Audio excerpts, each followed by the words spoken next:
ছোট পদ্মা জাহের আলভির স্ত্রীর আত্মহত্যাকে নিয়ে সোশ্যাল মিডিয়ায় নানান মন্তব্য হচ্ছে। আপনারা কি ভেবেছেন এই শিশুটির কথা? মাত্র 4 বছর কয়েক মাস ছেলেটির বয়স, এর মধ্যেই জন্মমাতাকে হারালেন। তুমি কি আঁকতেছো? আঁকতেছে কি হচ্ছে মাকে বাবা হচ্ছে ফুল গিফট করছে, মা খুশি হইছে আর বাবা লজ্জার দিকে তাকাইছে। ও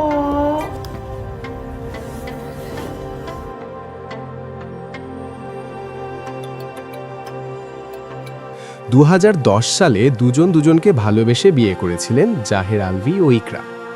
রিজিক নামে তাদের একটি পুত্র সন্তান আছে। মাত্র কয়েক বছরে রিজিক হারালেন তার মাকে। এই কথা ভাবলে যেন মন অঝরে ভেঙে আসে। ছোট্ট রিজিকের তো কোনো দোষ ছিল না, তাহলে কেন এমন সিদ্ধান্ত? আমি এই গ্লাসটা খুলবো না একটু। মা ফুদাও খুলব। Happy birthday to you. Thank you বলো রিজিক। ডিয়ার। হ্যাপি বার্থডে বাবা। থ্যাংক ইউ বাবা।